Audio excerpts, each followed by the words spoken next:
আল্লাহর হুকুমে এমন এক ঢেউয়ের উত্তাল তুলল, এক ঢেউয়ের মাধ্যমে জালেম বাদশার সমস্ত সৈন্যবাহিনীগুলোকে ফেরাউনের মতো চুবানি দিয়ে সাগরের তলদেশ দিয়ে খোদার দরবার জাহান্নাম পর্যন্ত পৌঁছায় দিল।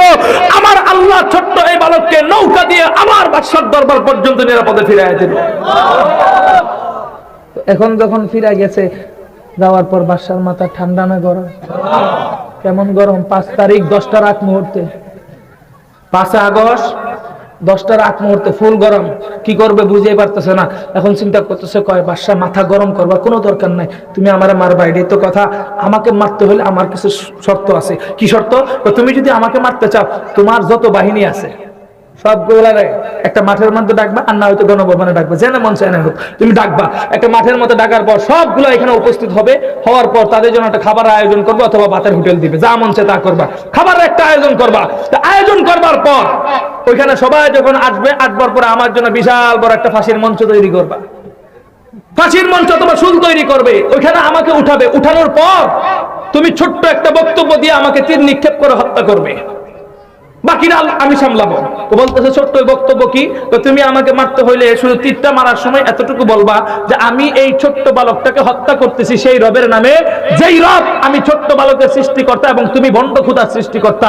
এতটুকু কথা শুধু বলবা, বলে তীরটা মারতে দেরি হবে, আমি মরতে দেরি হব না। এখন এই কথা বলার পরের সাথে সাথে বলতেছে, বাদশা চিন্তা করতেছে, যাই হোক প্রয়োজনে 10 লাখ ফালায় দিব, কিন্তু আমার গদি রাখতে হবে। তো বাদশার মাথার স্ক্রুপ ছিল ঢিলা, বুঝতে পারে না কি দিয়ে কি বুঝাইতে চাইছে। কারণ বাদশা বলতেছে, এতটুকু কথা আমার দ্বারা বলা অসম্ভব কিছু না। এই কথা বললে সামনে কি হবে এটা যদি বুঝতো, তাহলে এই কথা বলতো না। চাকরি শুধু সব মুক্তিযোদ্ধার সন্তানদেরকে দিব না, রাজাকার বাচ্চাদেরকে দিব, এই কথা উনি ভুলে বলতেন। কথা ঠিক না বেঠিক? এতটুকু কথার পাওয়ার কতটুকু পর্যন্ত নিয়ে যাবে এটা যদি উনি বুঝতো, তাহলে আর কোনোদিন বলতো। এখন উনি চিন্তা করতেছে, এই কথা আমি বলতে পারবো। ঠিক আছে, বলতে পারলে ডাকো। সমস্ত মানুষদেরকে ডাকা হলো। ডাকবার পর সবাই যখন একত্রিত হয়েছে, যারা একত্রিত হয়েছে এরা খোদা মানে কারে? বাদশারে। কারে? বাদশারে খোদা মানে। এদের সামনে যখন বাদশা বলতেছে, আমি এই ছোট্ট বালকটাকে হত্যা করতেছি সেই রবের নামে, যেই রব গোটা দুনিয়া সৃষ্টিকর্তা এবং আমি বাদশার সৃষ্টিকর্তা, এই কথা বলে তীর নিক্ষেপ করতে দেরি হয়েছে। সাথে সাথে ছোট্ট এই বালকের বাম কানের ভিতরে তীরটা নিক্ষিপ্ত হয়ে ছোট্ট এই বালক শহীদ আবু সাইদ আর মুগ্ধের মতো শাহাদাত বরণ করে খোদার দরবার জান্নাত পর্যন্ত পৌঁছে গেল।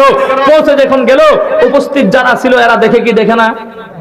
দেখবার পরে এরা প্রশ্ন করতেছে, কিরে আমার এলাকার খোদা আমার এলাকার যুবককে হত্যা করবে, হত্যা করতে গিয়ে ও আরেক খোদার নাম নিল কেন? কথা ঠিক না বেঠিক? ও যেহেতু আরেক খোদার নাম নিছে, আমরা পাবলিক নিশ্চিত বুঝে গেছি ও আমাদের খোদা, ও আমাদের খোদা। তো আমাদের কলেজ ইউনিভার্সিটির ছাত্রদেরকে আমাদের দেশের সরকার মারতেই পারে তার গদি ঠেকানোর জন্য। সকলের প্রশ্ন, ও মারার জন্য ইন্ডিয়া থেকে পুলিশ ভাড়া করলো কেন?